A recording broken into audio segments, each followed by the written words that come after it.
तो hello students, आज की इस वीडियो में हम लोग पढ़ेंगे लाइम डिजीज़ के बारे में। लाइम डिजीज़ हमारा कम्युनिटी का बहुत इंपॉर्टेंट टॉपिक है और ये हर साल एम्स जैसे एग्जाम्स में लाइम डिजीज़ के बारे में पूछा जाता है। पिछली बार एम्स नॉर्सेट का एग्जाम हुआ था तो उसमें लाइम डिजीज़ के सिम्टम्स के बारे में पूछा गया था। स्टेजेस के बारे में पूछा था कि अगर ये सिम्टम्स अगर हमें दिख रहे हैं तो ये कौन सी स्टेज में देखने को मिलता है, ठीक है।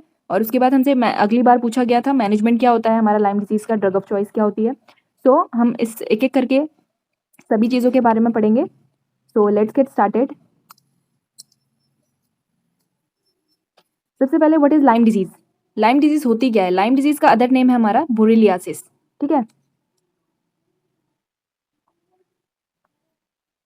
इसका जो कॉजेटिव ऑर्गेनिज्म होता है, कॉजेटिव ऑर्गेनिज्म जो है वो है बैक्टीरिया, बोरेलिया बर्गडोरफेरी, ठीक है। ये हमारा क्या होता है? बैक्टीरिया है, जिसकी वजह से हमारा क्या होता है? लाइम डिजीज होती है।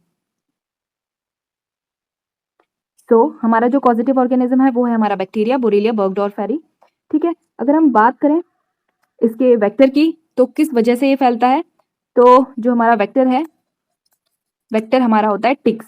एक हमारा सॉफ्ट टिक होता है, एक हमारा हार्ड टिक होता है, ठीक है। तो जो हमारा हार्ड टिक होता है वही हमारा क्या होता है? पॉजिटिव फैक्टर होता है किसका? लाइम डिजीज का।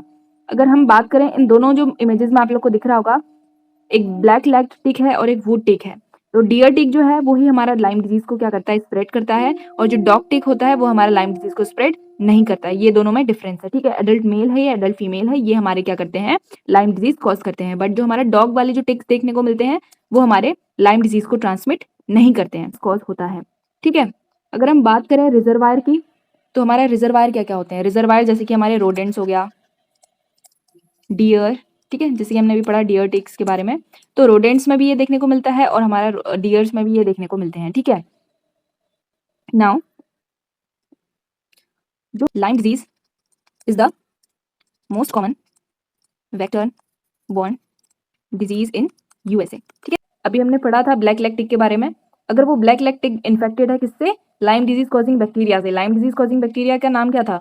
बोरेलिया बर्गडोरफेरी था, ठीक है। तो इनकी वजह से ही हमारा क्या होता है? लाइम डिजीज होता है। अब लाइम डिजीज कैसे होगी? तो लाइम डिजीज होने के लिए ब्लैक लेग जो टिक है it must be infected with the Lyme disease bacteria. Only the nymph and adult females can transmit the Lyme disease. जो हमारे एडल्ट फीमेल्स और जो nymph होते हैं वही हमारे ट्रांसमिट करते हैं लाइम डिजीज के बैक्टीरिया को। अब अगर हम बात करें लाइम डिजीज कैसे होगी, अगर जो टिक है, टिक कौन सा टिक? ब्लैक लेग टिक जो है वो अगर इन्फेक्टेड है लाइम डिजीज बैक्टीरिया से, वो 24 से 48 आवर्स तक हमारी बॉडी में अटैच रहता है, ठीक है। 24 से 48 आवर्स अटैच रहने के बाद ही वो बैक्टीरिया को क्या करता है? होस्ट में ट्रांसफर करता है। तो अगर हम 24-48 आवर्स होने से पहले ही हम उस टिक को बॉडी से निकाल देते हैं तो बहुत कम चांसेस हो जाते हैं कि वो बैक्टीरिया हमारी बॉडी में ट्रांसमिट होगा, ठीक है। तो अगर हम बात करें इसके इंक्यूबेशन पीरियड की तो इसका जो इंक्यूबेशन पीरियड होता है 3 डेज से लेकर के 32 डेज तक होता है, इसका जो हमारा इंक्यूबेशन पीरियड होता है। बात करते हैं स्टेजेस की। स्टेजेस से हर बार क्वेश्चन पूछा गया है, स्टेज बहुत इंपॉर्टेंट है। तो we have divided the stages of Lyme disease into 3 parts.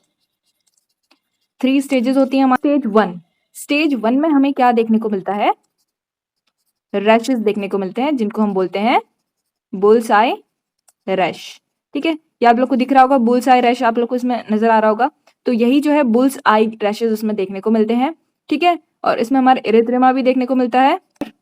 ये जो हमारे स्टेज 1 में जो रैशेस इरिथ्रेमा जो देखने को मिलते हैं ये हमारे अपीयर हो जाते हैं विद इन 1 वीक।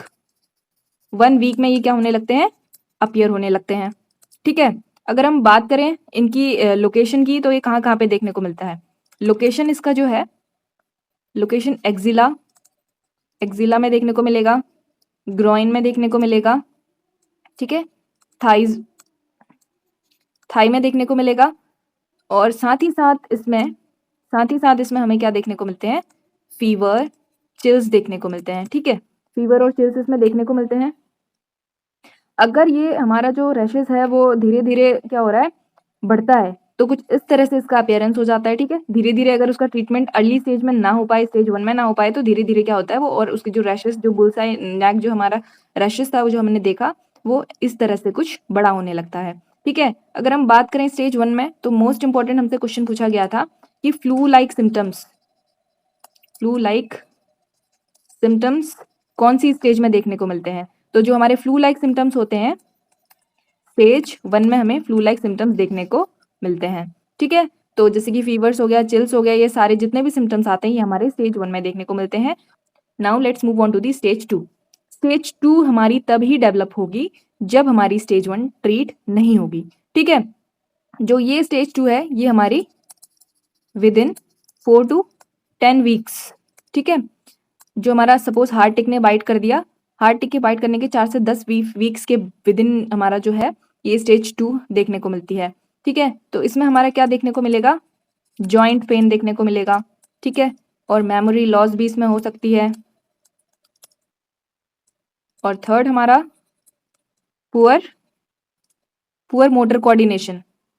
ठीक है, मेनिंजाइटिस जैसे सिम्टम्स भी हमारे इस स्टेज 2 में देखने को मिलते हैं। ठीक है, और अगर हमारा फर्स्ट में क्या था, बुल्स आई रैशेस हमें देखने को मिल रहे थे, तो ये रैशेस धीरे धीरे क्या हो जाते हैं, मल्टीपल रैशेस हमारी बॉडी में जो दिख रहा है इमेज 1 2 3 4, मल्टीपल रैशेस भी हमारे स्टेज 2 में देखने को मिलते हैं। Now let's move on to the next slide, stage 3। अब देखिए, जब टिक बाइट कर लेता है, टिक बाइट करने के मंथ से लेकर के ईयर, ठीक है, ये हमारी स्टेज 3 तभी डेवलप हो गई जब स्टेज 2 हमारा ट्रीट नहीं होता है। ठीक है, आफ्टर मंथ्स टू ईयर्स। ठीक है, मंथ से ईयर में ये हमारे स्टेज 3 में देखने को मिलता है। और ये जो स्टेज होती है ये बहुत सीवियर होती है, this is more severe as compared to stage 1 and 2।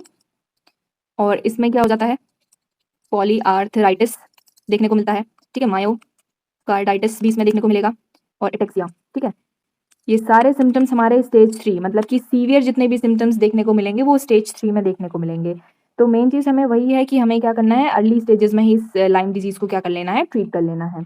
Now how to diagnose this, हम इसको डायग्नोज कैसे करेंगे। डायग्नोज करने के लिए सबसे पहले अगर हम बात करें स्क्रीनिंग की, तो हम इसमें एलाइजा टेस्ट करते हैं, पीसीआर टेस्ट करते हैं, पॉलीमरेज चेन रिएक्शंस। ठीक है, अगर हम बात करें कंफर्मेटिव टेस्ट, अगर क्वेश्चन हमसे पूछा जाए कि what is the confirmative test for diagnosing the Lyme disease, तो कंफर्मेटिव टेस्ट जो होता है वो होता है वेस्टर्न ब्लॉट टेस्ट। अगर हम बात करें ड्रग ऑफ चॉइस की और इसका मैनेजमेंट कैसे किया जाए, ठीक है, ड्रग ऑफ चॉइस अगर हम बात करें इसके मैनेजमेंट की और ड्रग ऑफ चॉइस इसमें क्या होगी, तो इसकी जो ड्रग ऑफ चॉइस होती है वो हमारी होती है डॉक्सीसाइक्लिन। ठीक है, doxycycline is the drug of choice of treating the Lyme disease. ठीक है, तो यही था हमारा लाइम डिजीज के बारे में। आई होप आप लोग को बहुत क्लियर हो गया होगा लाइम डिजीज के बारे में। तो मेन चीज़ यही है कि हमें क्या करना है, जितने भी वुडन एरियाज होते हैं प्रिवेंशन के लिए हम लोग क्या कर सकते हैं, जितने भी वुडन एरियाज होते हैं उनसे दूर रहना है। अब सपोज क्या होता है, जो कपड़े हैं, जो गीले कपड़े हैं उनको नहीं पहनना है, उनको पहले ड्रायर से ड्राई कर लेना है। अगर जैसे बरसात का मौसम होता है, ठीक है, रेनी सीजन में ज़्यादा देखने को मिलता है, तो हम प्रिवेंशन नहीं कर सकते हैं। ठीक है, तो ऐसे ही मैं आप लोग के लिए इंपॉर्टेंट वीडियोज़ लाते रहूँगी। Thanks for watching, so stay tune for more updates. कुछ भी आप लोग को डाउट होता है या आप लोग को कोई टॉपिक पे वीडियोस चाहिए तो आप लोग नीचे कमेंट बॉक्स पे लिख सकते हैं। तो stay tune for more updates, thank you.